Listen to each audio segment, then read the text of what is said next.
La révolte de la terre, chapitre 6. Le défi. J'ai des choses difficiles à dire.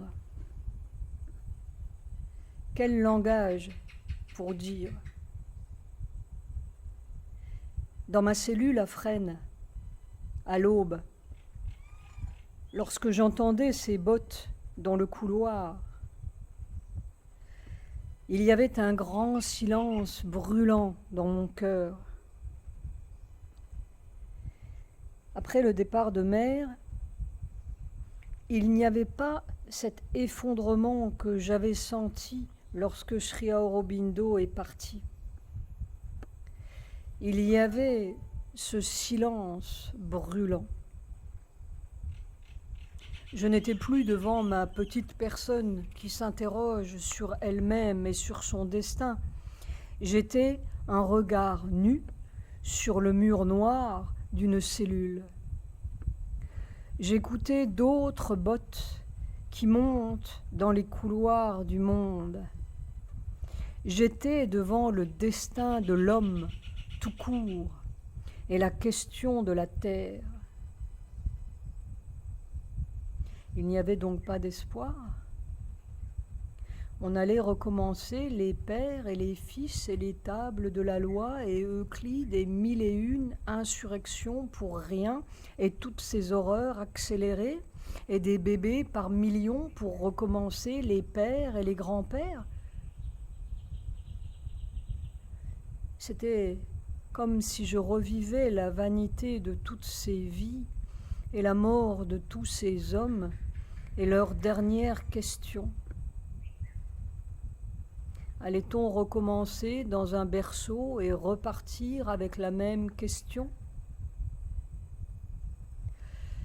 J'avais eu la chance, entre guillemets, de mourir en cours de route et de vivre quand même avec cette question.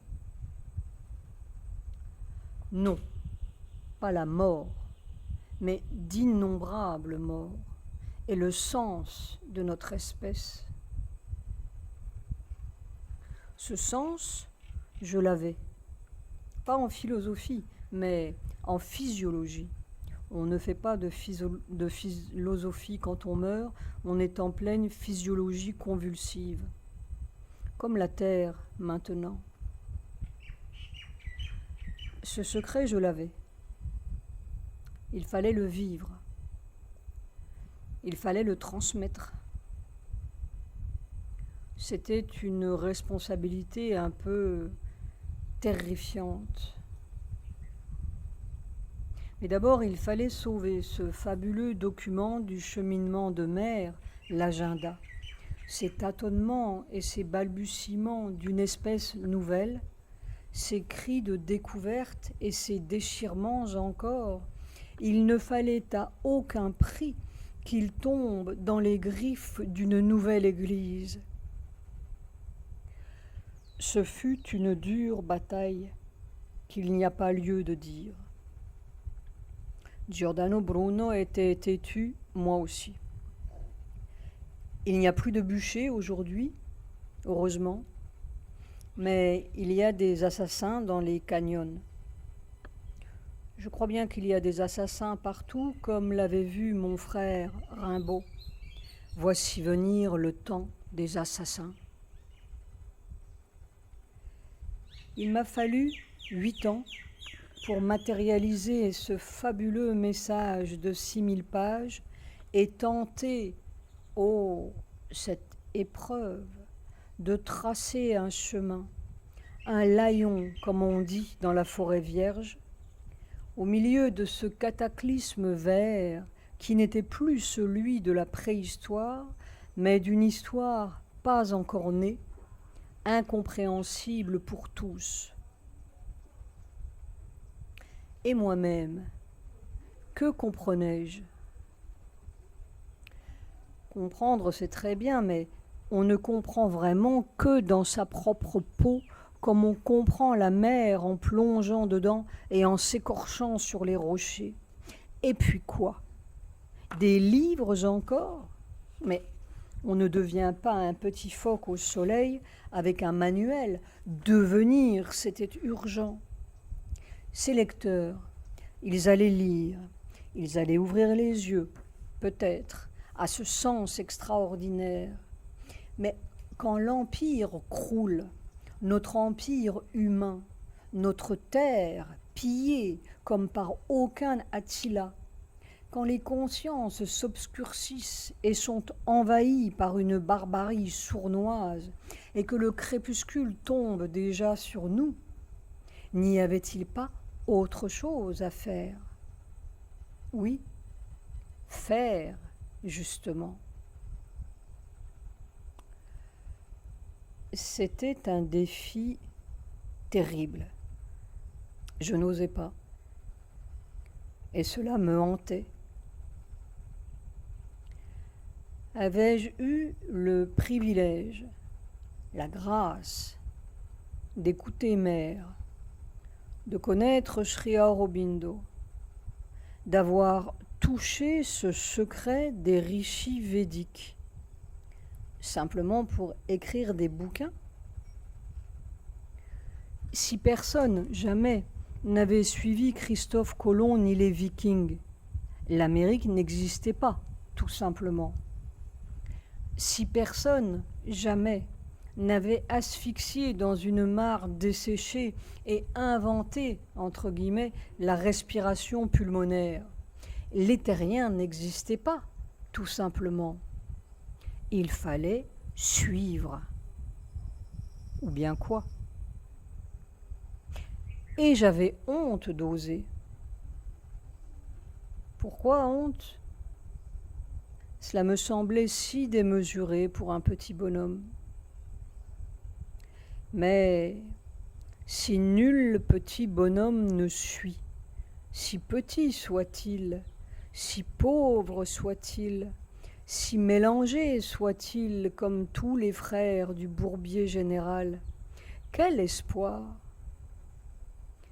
Il n'y a pas besoin d'être supérieur ni super intelligent pour faire le pas de la prochaine espèce, ni d'avoir des vertus spéciales, parce que, justement, nos supériorités et nos intelligences et nos vertus sont les syndromes de la vieille espèce. Et il ne s'agit pas de devenir un surhomme, mais autre chose, complètement autre chose. Il s'agit d'avoir du courage, c'est tout. Et une si grande soif. Alors je me suis dit, pourquoi pas? Comme un certain Charcot en route vers les mers arctiques. Il a péri en mer, mais d'autres ont suivi. J'avais terminé ma tâche de scribe, et qui sait, à Thèbes, au pied de mer, avais-je peut-être déjà écouté l'histoire d'une autre humanité. Mais les temps avancent à pas de loup, tandis que le dieu soleil attend. Ils trouvèrent le jour et le monde solaire, disait le Véda. C'était il y a si longtemps. Est-ce que l'on serait enfin au temps, à l'heure, au jour? L'obscurité n'est jamais plus profonde qu'avant l'aurore. Sri Aurobindo l'avait dit.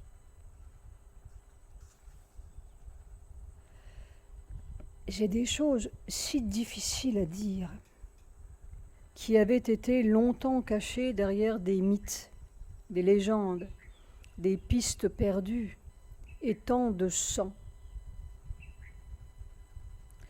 J'étais très angoissée à l'idée de reprendre le fil là où elle l'avait laissé. Et puis je me suis jetée à l'eau. Voilà 7 ans maintenant, 7 ans passés, jour après jour, et on pourrait dire heure après heure, que je suis entrée dans ce labeur. Les rishis védiques appelaient cela creuser. Je ne sais pas. On entre là-dedans comme dans une tempête qui déracine tout ou met à nu. Quand on est entré dans la tempête, on ne peut pas s'arrêter pour souffler. Il faut aller jusqu'au bout ou couler. Voilà 7 ans que je suis là-dedans, isolé, coupé du monde. Et pourtant, je n'ai jamais vu autant de monde. Oh, ces horreurs! La terre est possédée comme dans aucun Moyen-Âge.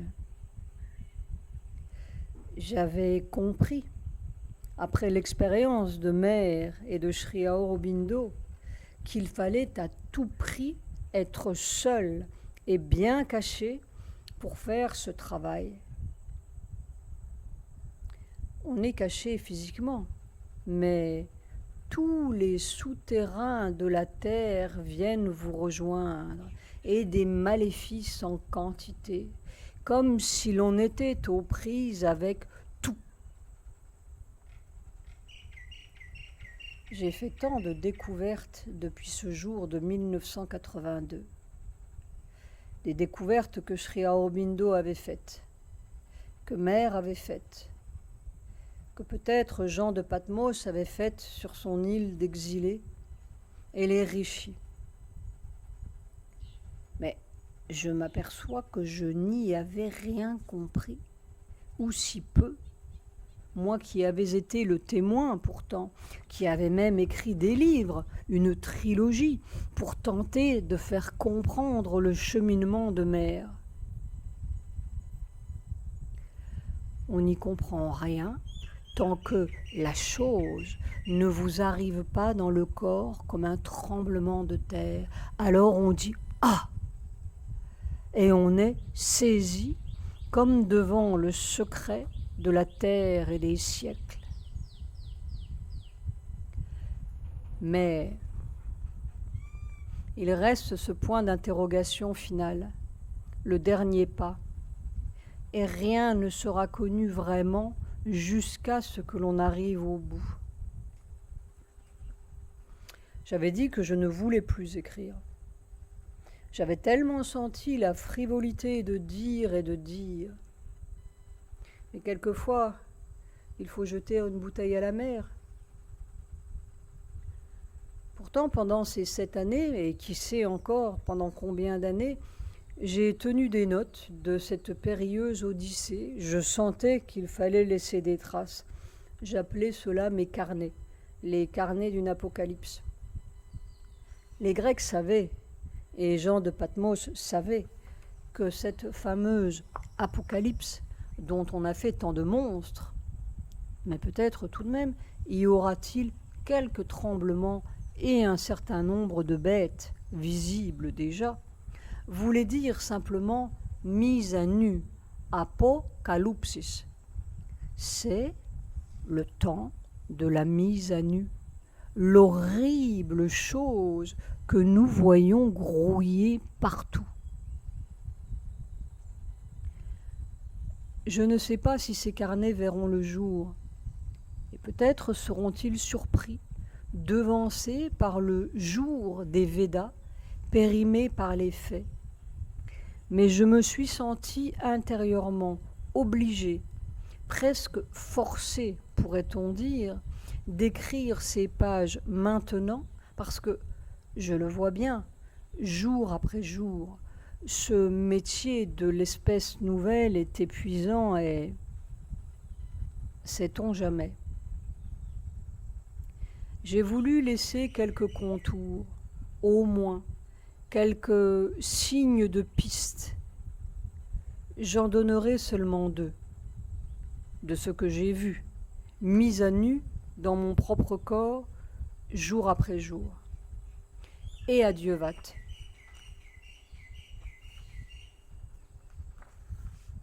Chapitre 7. La vie et la mort. Dans quelle direction chercher ? Jusqu'à présent, la direction était toute faite pour nous, ou les espèces qui nous ont précédés. La nature nous précipitait dans les conditions voulues et il n'y avait rien à chercher. C'est le corps qui cherchait, entre guillemets, et se débattait comme il pouvait au milieu d'un tremblement de terre, une inondation, une sécheresse, un bouleversement de nos moyens nourriciers ou respiratoires ou quelque astéroïde qui venait nous enfouir sous une période glaciaire. Mais, dans tous les cas, c'est le corps qui cherchait. Aujourd'hui aussi, c'est le corps qui cherche, mais d'une autre façon, parce qu'il est complètement enfoui, non plus sous une période glaciaire, mais sous une période technique et scientifique et médicale qui l'étrangle complètement et le prive de ses propres moyens, on pourrait dire de sa propre connaissance de lui-même. Mais il se pourrait bien aussi que cette période de sorcellerie, ou de faussaires plutôt, c'est le temps des faussaires et des truqueurs, fasse partie des moyens de la nature et nous étouffe d'une façon assez hideuse pour nous obliger, ou obliger quelques asphyxiés spéciaux, point d'exclamation entre parenthèses, à trouver la clé évolutive, la vraie, celle du début de toute cette histoire. Il n'a jamais fallu beaucoup de monde pour faire le nouveau pas d'une espèce. Il suffit d'une faille dans la vieille cuirasse accoutumée. Quelques-uns passeront et c'est un autre monde. Une faille, un défaut justement. Tant que cela roule et marche ou vole ou nage dans le même bain. On améliore le bain et les conditions du bain, mais on est déjà une espèce stationnaire ou en voie de régression ou de destruction spontanée, comme l'annonce notre virus anti-humain.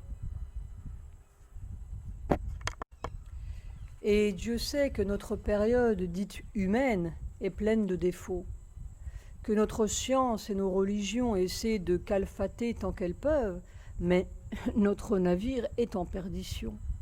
Plus nous voulons améliorer nos conditions, plus elles nous alourdissent. Plus nous voulons rectifier nos erreurs, plus elles renforcent la prison. Plus c'est merveilleux, entre guillemets, plus c'est dégoûtant. Il ne s'agit pas d'améliorer, entre guillemets, ce bain-là. Et alors, où chercher ? Comment chercher dans quelque chose qui n'existe pas encore ? Si le poisson avait eu l'idée, entre guillemets, de chercher, peut-être aurait-il passé le nez en dehors de ses eaux, mais il aurait tout de suite vu ou compris dans ses branchies que c'était la mort. Pour chaque espèce, le passage à autre chose est une sorte de pas dans la mort. Ça n'existe pas et il faut que ça existe. Alors, peut-être, la mort fait-elle partie des conditions à explorer ? C'est par là qu'il faut passer le nez et, si possible, tout le corps. Mais que savons-nous de la mort ? Rien, justement, sauf ce que nous en disent les savants et les sorciers et les prêtres du vieux bain, qui sont seulement les pontifes de la vieille prison, ou plutôt les gardiens de la vieille prison, et qui vous déclarent péremptoirement qu'en dehors de ces barreaux scientifiques et médicaux, c'est la mort, entre guillemets. C'est simplement la mort de leur science, c'est tout. C'est simplement les conditions de leur vie dans la prison, c'est tout. Le pape des poissons n'aurait pas parlé autrement. Et nous nous trompons complètement parce que nous considérons la mort comme une sorte de cadavre qui a eu la malchance de ne pas suivre la prescription médicale ou d'être passé par hasard sous les roues d'un camion. Et puis, de l'autre côté des barreaux, c'est le ciel ou l'enfer, selon les vertus ou les péchés du vieux bain, où c'est rien. Mais depuis le temps qu'il y a eu de ces riens à mourir, il s'est tout de même produit des espèces nombreuses. Mais s'il y avait quelque chose de l'autre côté de nos barreaux, s'il y avait un autre soleil, comme celui des petits amphibies sur le sable, et comment passer de l'autre côté tout en restant vivant? Tout de même, à chaque passage évolutif, il y a eu une sorte de mourant qui est resté vivant, un premier mutant qui trotte, rampe ou se tortille. Chaque passage passe par la mort ou une mort. Chaque mort s'ouvre sur une nouvelle forme de vie. Les rishis védiques parlaient du grand passage, Mahaspata. C'est peut-être bien la première direction dans laquelle il faut chercher, mais chercher non pas avec les moyens des faussaires, non pas avec des microscopes et des éprouvettes et des théories, chercher dans son propre corps. Chercher la mort dans son propre corps. Et où est-elle ? En dehors de nos catalogues médicaux, en quel lieu du corps se cache-t-elle? Si l'on veut se battre avec un ennemi, il faut bien l'attraper quelque part, par quelque pan ou pli ou défaut de sa cotte de maille. Il n'y a pas à chercher la mort, elle est toute là. C'est la plus présente et la plus invisible des choses. Les grandes découvertes sont tout à fait simples et complètement incompréhensibles parce qu'elles contredisent une évidence si fondamentale, enfin si naturelle, entre guillemets, que cela ne correspond à rien dans la conscience.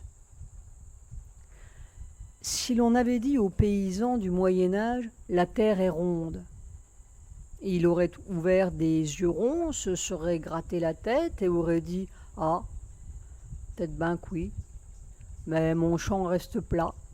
Et dans tous les cas, ronde ou carré, on marche dessus, c'est le principal. » J'ai passé quelques 20 ans près de mer. Et il y a une sorte d'énormité que je n'avais jamais comprise, comme le paysan du Moyen-Âge. Un jour, comme je faisais quelques réflexions amères, elle s'est exclamée « Mais c'est mon expérience constante que la vie et la mort, c'est la même chose. » Et j'avais cru comprendre que l'état qu'on appelle vie et l'état qu'on appelle mort, l'autre côté d'une certaine tombe et d'une certaine terre ronde, c'était la même chose. Il y a une vie après la mort, et cette vie-là est aussi vivante que la nôtre. C'est bien entendu. Et il faut être tout à fait primitif pour ne pas le savoir, mais c'est une autre histoire. Mais ce n'est pas cela que Mère voulait dire. Elle voulait dire que notre vie est la mort même. Il n'y a pas de l'autre côté, on est en plein dedans.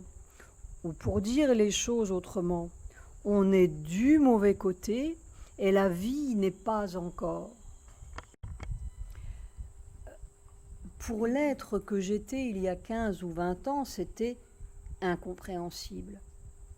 Mon champ restait plat. Et pour les êtres complètement intellectualisés que nous sommes, c'est une sorte de jeu de l'esprit, une jonglerie de mots. On prend le blanc et on dit c'est noir, ou on prend le noir de votre vie et on dit c'est blanc. Et qu'est-ce que cela change? Mais ça change tout. On ne peut pas comprendre cette découverte fondamentale, et comprendre n'est rien si cela ne devient pas un moyen d'action, à moins de se dévêtir de l'intellect et d'être à l'état de corps pur et simple, ou à l'état d'animal fondamental que nous sommes sous nos vêtements divers. C'est-à-dire un état physique que nous ne connaissons pas du tout et qui pourtant contient notre secret. Si un animal quelconque, un poisson par exemple, pouvait sentir que son état est mortel, comme mère sentait que son état était mortel, cela voudrait dire qu'il connaît déjà un autre état, que précisément il respire comme la vie. C'est par rapport à cet état nouveau qu'il pourrait dire « je suis ou j'étais dans la mort ». Ma vie aquatique est un état de mort par rapport à cet autre soleil. Mais ce que voulait dire mère, et je l'ai compris seulement après, quand je me suis mis moi-même à l'œuvre, lorsque j'ai touché un peu la matière nue, le corps dénudé de ses artifices et même de ses atavismes, parce que, ne nous y trompons pas, même un bébé est né tout revêtu. Ce que mère voulait dire est encore plus fondamental ou radical que cela. Ce n'est pas seulement la vie d'une espèce donnée qui est une mort par rapport à la prochaine vie d'une autre espèce, comme la mort du poisson et la vie du petit lézard qui trotte au soleil. Non, pas du tout. C'est toute la vie. Tout ce que nous appelons vie. Depuis les premières algues bleues du Groenland ou les premières annélides, enfin, ce que nous appelons la première vie sur la Terre, qui est un état de mort. La vie n'est jamais née. Elle n'est pas encore. Depuis l'aube de l'existence sur la Terre, la mort nous a saisis et elle nous dévore insatiablement d'une espèce à l'autre. C'est la mort qui vit. Mais ma terre reste plate, dira le paysan intellectuel que nous sommes. Laissons les paysans scientifiques à leur ignorance, mais pour nous, pour ceux qui cherchent, pour ceux qui asphyxient et marchent mal sur cette terre ronde, c'est une clé colossale. Il y a quelque chose de physique. Mère était parfaitement physique et dotée de 95 ans d'expérience humaine. Quelque chose de physique dans un corps de notre espèce animale qui est l'aube de la première vie sur la Terre et que Mère connaissait et que j'ai appris à connaître après. Quelque chose que nous ne connaissons pas du tout et qu'aucune espèce n'a jamais connu et qui va révolutionner la Terre, changer la face de la Terre. Sri Aurobindo disait bien, une révolte contre la nature universelle tout entière. Nous sommes dans un certain camp de concentration terrestre invisible, et dans ce camp de concentration, très vivant pour nous, nous observons un certain phénomène que nous appelons mort. Et nous disons, c'est le typhus, c'est l'épuisement, c'est la méchanceté de ce vilain voisin, ou c'est un accident d'automobile, ou c'est le cœur, le foie, le cancer et un certain âge et que sais-je. Mais ce n'est pas vrai. Ce ne sont pas les maladies, l'âge, ni nos données physiologiques qui font la mort. Ce sont les murs du camp de concentration qui font la mort de tout ce qui est à l'intérieur des murs. Mais ça change tout. Cela change tous nos moyens d'action. Ce ne sont pas 36 000 sortes de pénicilline à inventer, ni 36 000 ailes supersoniques, ni nos innombrables trucs pour pallier notre infirmité radicale. Il faut guérir des murs. Et tout est guéri. Il faut sortir du camp, et c'est la vie, libre. Le salut est physique, disait Mère. Nous sommes dans un certain donjon noir, invisible de nous et universel, et dans ce donjon, nous allons comme d'habitude, c'est notre jour et notre vie, et nous faisons toutes sortes de découvertes merveilleuses. Nous avons même vu tout l'univers à travers les murs de notre donjon.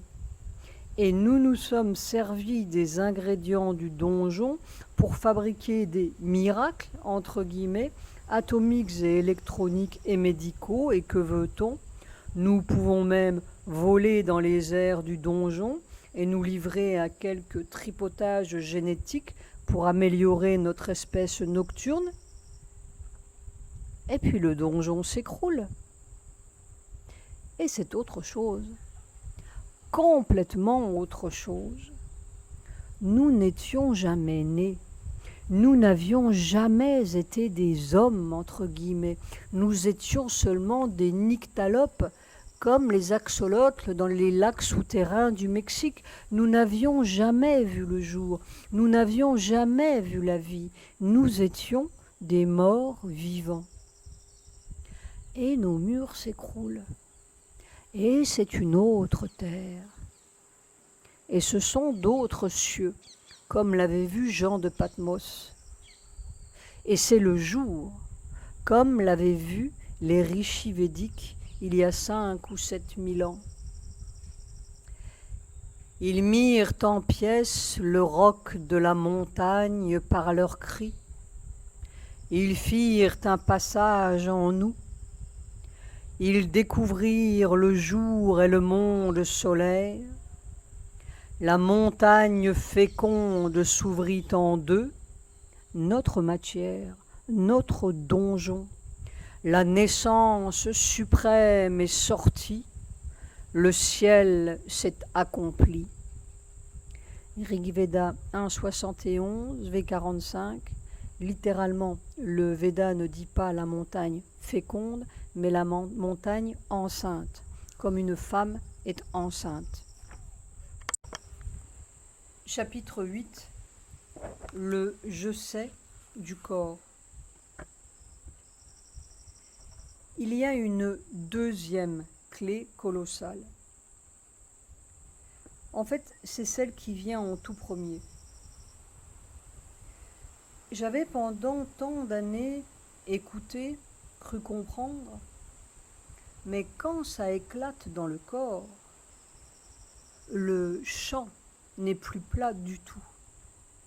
Il bait même dans un inconnu sidérant et périlleux. Naturellement, devenir l'inconnu, c'est périlleux. Ça devient sous les pas. Chaque pas est inconnu. Et puis on pose le pied, tout de même, quelque part. Mais c'est comme de naître de minute en minute. Et encore ne descend-on pas du ventre de sa mère dans un pays tout préparé. Le bébé crie, on crie aussi. Souvent, on descend du ventre d'une formidable mère, peut-être celle qui a soufflé toutes ces étoiles et allumé tous ces petits feux. Oh, Nous nous croyons sages et savants, quelle pitié! Nous dormons sagement et savamment sur un étrange feu qui couve là et qui va bientôt bouleverser toutes nos sagesses et toutes nos sciences. Quels enfants nous sommes! Là, dans le corps, ce mystère. Il faut y aller à pleine main ou à plein cri, pas avec des lunettes électroniques ni toutes ces pincettes artificielles qui nous livrent seulement une caricature de la réalité, une grimace. Ils font des faux qui ont l'air si vrais. Pour un ancien, disons les rishis, est digne d'un homme ce qu'il peut connaître par lui-même et faire par lui-même. S'ils avaient pu comprendre nos artifices électroniques et téléphoniques ou aériens et mécaniques, ils les auraient trouvés profondément malhonnêtes, comme des valets qui écoutent aux portes où singe leur maître. Ils auraient dit: c'est une civilisation malhonnête. Le maître, c'est la conscience. Le pouvoir, c'est la conscience. Et tout peut être fait par la conscience. Et de la seconde où nous sommes privés de ce maître, où nous sommes privés de ce maître, nous sommes entrés dans tous les faux pouvoirs et toutes les fausses connaissances, une caricature de connaissances. Et nous sommes asservis à un despote cruel qui allait nous précipiter de plus en plus vite dans une non-humanité désastreuse. Et le faux vrai, ou le vrai faux, a envahi toutes les consciences, au point que l'on nage dans un mensonge total et dans une fausse réalité de la matière si hallucinante ou hypnotisante que toutes les voies d'accès sont brouillées. Voyons, une bête qui hurle à l'aube de la vie sur terre, c'est déjà quelque chose qui cherche une piste. Nous ferions mieux de commencer par là. Ce regard brûlant sur les murs de ma cellule à Fresnes était déjà un pas, à l'aube d'aucune vie puisqu'elle allait mourir. Un regard sur rien. Et ce rien devient si intense et si brûlant qu'il est déjà quelque chose. Il n'y a pas de préconception de la matière et de l'univers dans ces cas-là. Il y a quelque chose qui transperce. Il y a, justement, un premier pas d'homme sur aucun continent et sur nul champ, puisque ce champ-là s'écroule. Et d'écroulement en écroulement, on creuse. Et c'est de plus en plus rien. Le noir, un mur, qui devient de plus en plus de feu à mesure qu'on s'enfonce. C'est un abominable trou. C'est désespérant. Plus désespérant qu'un homme qui va mourir, parce que au moins cette mort est une issue. Mais ce désespoir même est un feu. On dirait que le feu, ce feu, c'est tout ce qui est dans cette abominable histoire. On creuse et on creuse, comme disaient les rishis védiques, à travers d'innombrables couches et marécages où l'on voit surgir tous les grands-pères du monde et toute leur histoire pareille à la nôtre, à croire qu'il n'y a qu'un homme sur toute cette planète, et toutes les horreurs d'autrefois, pareilles à cette fois, à croire qu'il n'y a qu'un mal, qu'une douleur dans toutes ces millions de vies, et tant de bêtes sauvages. Et alors, la nuit devient si étranglante, et on cherche, on creuse avec son scalpel de feu pour trouver cette racine de douleur et lui tordre le cou une fois pour toutes. Non, les horreurs ne sont pas ce que l'on pense. C'est cette douleur au fond, comme un cri muré. Peut-être un cri d'amour que l'on a recouvert de nuit et de mensonges. Quelque chose qui a fait la mort pour se perdre et se retrouver encore, et se retrouver toujours, jusqu'à ce que l'on ait délivré le secret au fond de ce corps insondable. J'ai longtemps creusé. On manque la piste parce que l'on veut mettre des mots et des explications et des histoires et des psychologies sur quelque chose qui est seulement un trou qui s'enfonce dans la matière première des hommes et un feu qui grandit. Et ce feu, c'est la piste même, comme la rivière qui conduit à la source. Si l'on va de l'amont, on trouve. Si l'on va de l'aval, on est jeté dans l'estuaire avec les débris, nos millions de débris et de poussière. Et cette douleur a recommencé. Mais c'est une source de feu, une formidable découverte. On ne dira jamais assez que découvrir, c'est d'abord et essentiellement découvrir.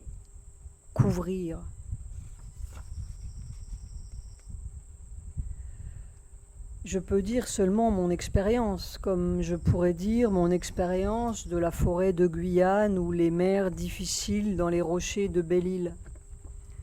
7 années d'expérience dans cette matière inconnue, ramassée en quelques pages, mais il n'y a pas besoin de beaucoup de mots pour dire les faits de la nature. J'ai donc creusé dans ce corps, avec l'acharnement que l'on peut avoir pour déraciner une horreur. Et cela devenait très brûlant, peut-être comme ce lait au fond d'un puits de mine jamais atteint. Et alors, un jour, je me suis trouvée dans une espèce de révolution au fond de ce corps, comme si des milliers et des millions d'innombrables, microscopiques volcans s'allumaient, se découvraient. Des volcans qui seraient peut-être plus minuscules qu'une cellule, mais si innombrables et comme déchaînés, oui, déchaînés, que je regardais cela et vivais cela avec une sorte de stupeur et d'exultation, comme on regarde un phénomène de la nature, une tempête, un tremblement de terre. Un formidable feu innombrable au fond de cette matière corporelle. Et alors, tout cela ensemble était pris d'une sorte de poussée irrésistible et s'est mis à monter et monter, rompre ses chaînes et ses enveloppes, se ramasser dans un jaillissement incoercible, comme si là-haut, quelque part au-dessus du corps ou en dehors de ses parois, un gigantesque aimant, je ne sais que dire, une formidable force d'attraction tirait à elle ces innombrables feux délivrés. j'avais tout à fait la sensation d'être en train de mourir. Voilà. Tout de suite, on rencontre l'ennemi, la mort, c'est très intéressant. Désormais, j'allais la rencontrer constamment, jour après jour, voir vivre ce que c'est. Mon horreur, justement. Ce que personne ne connaît jusqu'à la dernière seconde. Le secret de nos corps.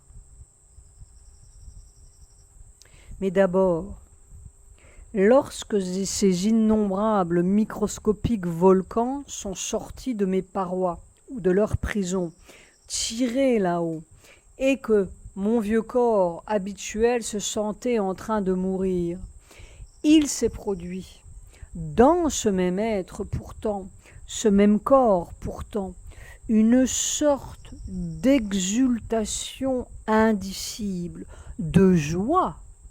Oh, comme je n'en ai jamais, jamais connu de toute mon existence, pas même dans une belle tempête de la côte sauvage. Un délice physique, comme si ces innombrables particules de feu reconnaissaient leur source, leur mère, ce qu'elles avaient cherché pendant des vies et des vies à travers des corps et des corps, cet interminable désert des existences qui s'agitent, et puis cette soif comblée, remplie à craquer, ce nectar. Comme si le corps était au but des âges. Il n'y a pas de mots pour dire cela. On pourrait dire que c'est tout l'amour du corps qui rencontrait son amour avec un grand A de toujours. On aime des milliers de choses. Et la mer et les mouettes et des êtres qui changent.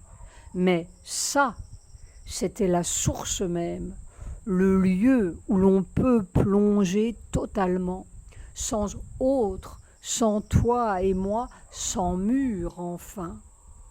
C'était le dehors de notre donjon. Puis, la jonction faite entre ces innombrables micro-volcans corporels et leur grand feu du dehors, leur source de nectar, ce même feu de là-haut, je ne sais pas comment dire, s'est mis à descendre dans mon vieux donjon. Et c'est là que toute la difficulté, tout le péril et toute la découverte ont commencé. C'est là que l'on commence à se rendre compte de la réalité des corps et de notre matière d'animal intellectualisé, de la réalité terrestre, parce qu'il n'y a pas 36 corps ni 36 matières. On peut se croire un sage, un marin, un docteur de cette science ou d'une autre, ou chef d'État démocratique de l'Ouest ou de l'Est, mais on est seulement un vieux donjon et toute la terre est dans le donjon. Lorsque cette formidable réalité matérielle a commencé à descendre en ma matière, c'était une sorte d'épouvante et d'agonie, une longue agonie. L'épouvante, on la surmonte. Nous croyons connaître la réalité de la matière et de tous les astres, mais nous sommes seulement comme des échinodermes ou des bigorneaux enveloppés d'une certaine coquille originelle qui nous sépare de la réalité. On peut envoyer des périscopes et des télescopes à travers nos parois, mais nos instruments nous feront voir et comprendre seulement ce que notre structure interne ou notre fabrication interne nous permet de voir ou de comprendre. Ce sont des instruments d'échinodermes, c'est tout, et c'est une connaissance d'échinodermes, c'est tout. Comment l'aigle voit-il les galaxies? Il voit des galaxies d'aigles, et nous voyons des galaxies d'hommes, c'est tout. Et la réalité, cette formidable réalité matérielle, c'est autre chose. En vérité, il faut démolir toute notre structure millénaire pour accéder à cette réalité. C'est l'agonie dont je parlais. C'est la démolition du donjon. Et ce donjon, c'est la mort même. C'est le quelque chose qui fait la mort de notre espèce et de toutes les espèces depuis l'aube d'une certaine vie qui n'a jamais été la vie. Mais le corps soudain a touché à la vie. Il a découvert la vie. Il a bu ce nectar. Ces myriades de cellules ont indiciblement touché à leur source en dehors de la coquille. Ces myriades de petits feux ont trempé dans le grand feu dont ils étaient sortis comme de leur mère première. Ils savent, les cellules savent. Alors elles peuvent affronter l'épreuve. Elles savent, comme pour toujours et depuis toujours. Elles reconnaissent, comme un bébé reconnaît sa mère. Et cela, rien, ni personne, ni nulle mort ou nul épouvantail de mort ne pourra jamais le déraciner de leur vibration interne. C'est comme une nouvelle mémoire physiologique. Et c'est cela qui va nous aider tout au long de la traversée de la mort. Cette démolition du donjon, ce roc, comme disaient les rishis védiques, ce qui nous sépare de la vie enfin. Parce que cette invasion de la vie dans notre vieille structure organique, c'est comme une invasion de la mort, c'est la mort de notre vieille manière d'être. Tout est renversé. Alors, on découvre vraiment ce qu'est la mort, c'est-à-dire que l'on découvre vraiment ce qu'est notre vie, entre guillemets. Sous cette invasion, tous les signaux d'alarme du corps se mettent à sonner. Il y a ce soleil et toute notre nuit se met à hurler, se déchirer, le cœur, le cerveau, les poumons, les nerfs. Mais je meurs, je brûle, j'éclate, je m'écrase. C'est un écrasement redoutable. C'est peut-être ce que le poisson sur le sable est en train de sentir dans ses soubresauts, tandis qu'il doit inventer une nouvelle manière de respirer ou mourir. Il faut une autre manière pour respirer cette vie-là. Et cela ne se fait pas en un jour. C'est une longue agonie. Mère disait, si je n'avais pas la connaissance du processus, ce serait une agonie sans arrêt. Et j'ai fait la même découverte lorsque, il y a 5 ans, à mon ami Luc, qui venait m'interviewer, j'ai répondu, on passe son temps à mourir sans mourir. 5 ans après, ça continue. C'est une longue besogne de faire un pas dans l'autre espèce. C'est une longue adaptation à un soleil nouveau, écrasant. Mais il y a ce formidable « je sais » du corps. C'est très étrange. Ce sont comme 2 corps l'un dans l'autre. L'un qui sait irrésistiblement et pour toujours et envers et contre tout. Il sait la vie qu'il a touchée.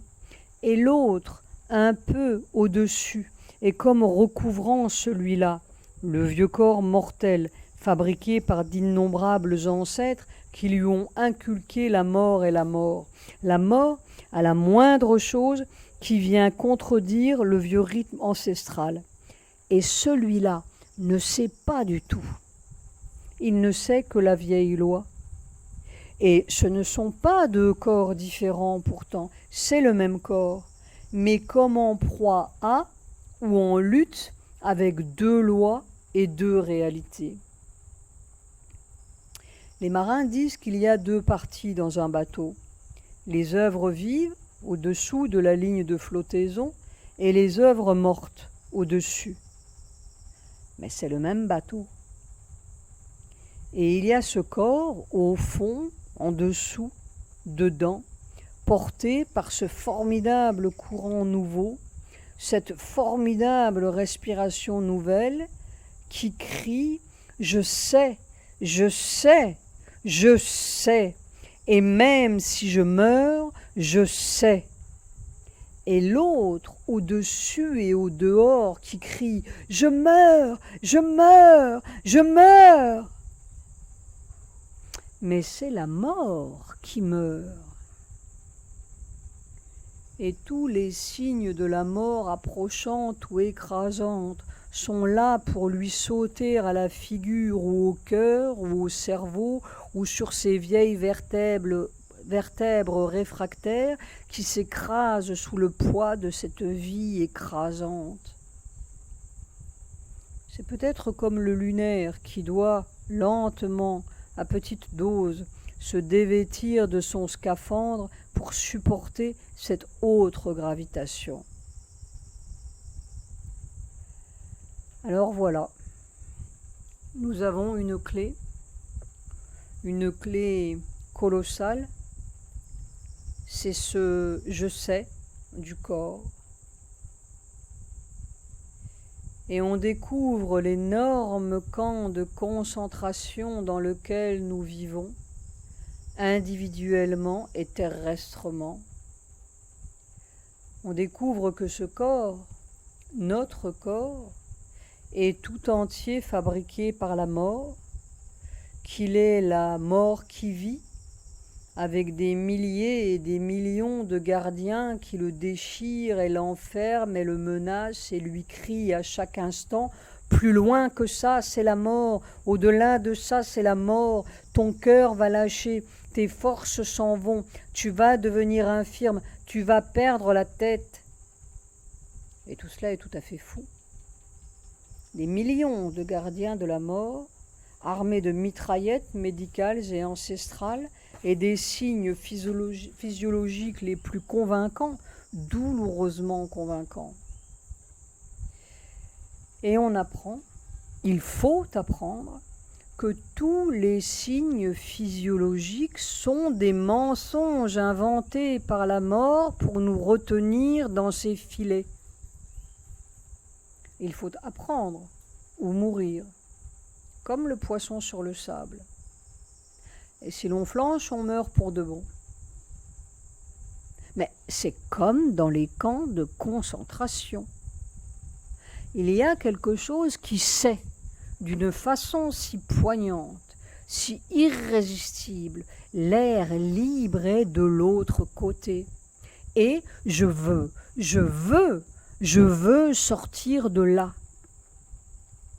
C'est tout à fait impossible, on n'en peut plus, on va tomber, on est tellement au bout. Et puis il y a tout de même ce cri de la vie, le quelque chose qui fait qu'on traverse. Et ce chemin nouveau, cette ordalie de l'espèce nouvelle, on ne peut pas dire autrement, c'est constamment l'impossible qui doit devenir possible.